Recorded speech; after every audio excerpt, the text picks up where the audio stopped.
Saudara, mari kita lanjutkan membahas tentang manajemen dalam perspektif kearifan klasik. Manajemen kan ilmu modern, gitu. Mereka itu bekerja menurut roadmap sebagai berikut. Awalnya si judge and act-nya. Disebutkan see the situation as it really was. Judge and act. Ya. Nah dari sini aja saya sudah tambah dengan here. Why? Karena pinter itu di pinter Chongming ya. Itu menurut bahasa Mandarin itu dimulai dengan kuping, mata masukkan dalam hati, matahari siang dan malam. Jadi hearing itu lebih utama dari seeing. Ya. Kalau seeing itu Anda melihat yang dalam jarak pandang, gitu. Tapi kalau hearing di tengah malam yang hening, Anda itu bisa mendengarkan suara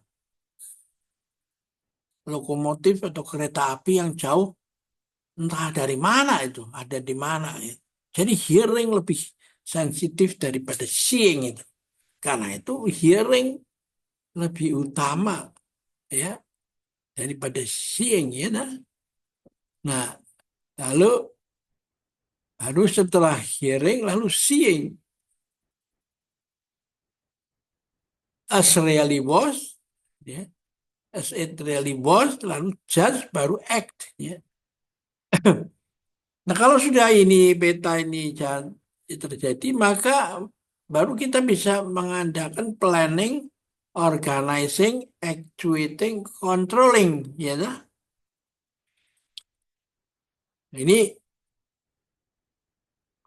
Ini aja sekarang sudah menunjukkan planning, organizing, actuating, controlling ini top down management itu.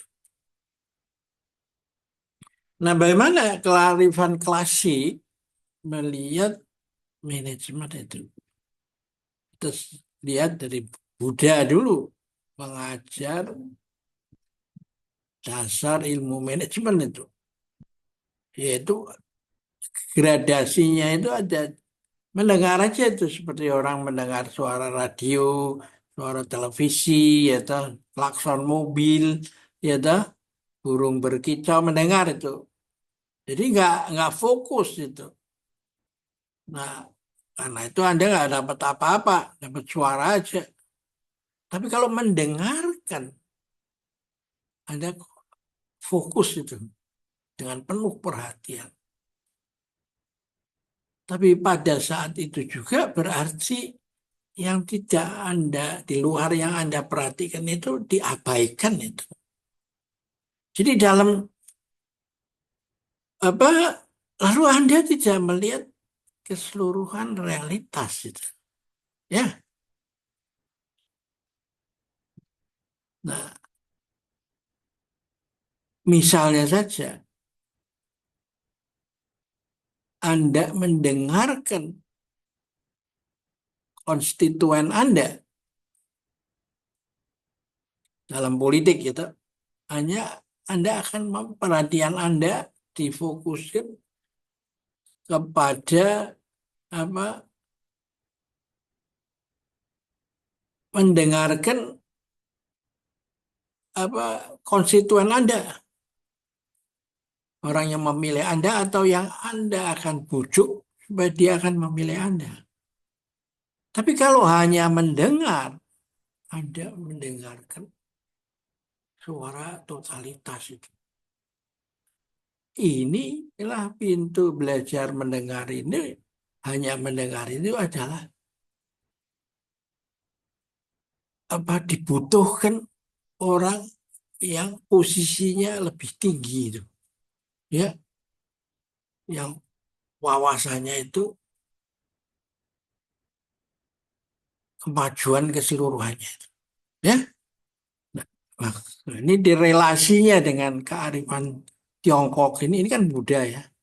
Jadi Tiongkok itu pinter itu ada di kuping, masuk mata, masuk ke dalam hati, mulut melalui hati, matahari, rembulan, siang malam. Jadi ya beda tuh. Kalau Anda mau jadi pemimpin yang tinggi, ya harus memperhatikan keseluruhan.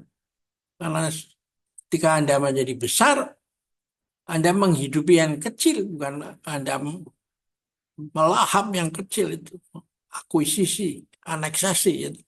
Nah, sebelah kiri ini tentang melihat itu. Sama saja pentingnya juga. Maknanya sama, apa, meskipun di sini urutannya kuping dulu, tapi melihat juga penting. Sama tugasnya. Ketika engkau melihat pohon dan memusatkan perhatianmu pada yang warnanya merah saja, maka kamu tidak akan melihat daun yang lainnya.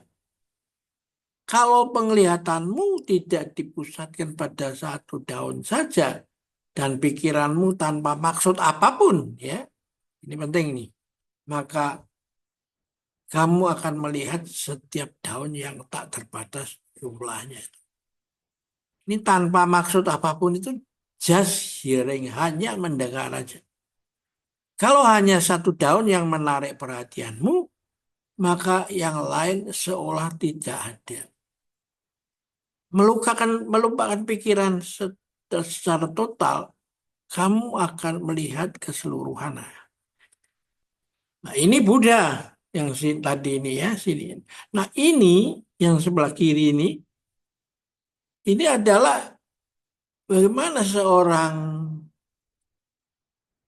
pendeta Zen itu Takuan Suhu itu bisa merubah, mentransformasikan Musashi pendekar pedang ya toh, yang tak terkalahkan berubah menjadi empu manajemen itu. Jadi karena itu sudah saatnya sekolah manajemen atau sekolah tinggi yang komando atau sesko-sesko itu pendidikan yang tertinggi itu tidak bisa ndak menurut saya sih memperhatikan apa slide yang ini ya, memahami dengan benar ini ya, hanya tidak, memang benar-benar Anda adalah penentu kebijakan itu ya, bukan hanya operator tapi penentu kebijaksanaan yang bisa memberi arah pada orang yang melakukan eksekusi, melaksanakan ya. Karena itu saya merasa bahwa Tai Chi ini memang wah diperlukan untuk oleh sekolah manajemen kan ya. Oke, kita akhiri sini dulu, sampai jumpa lagi.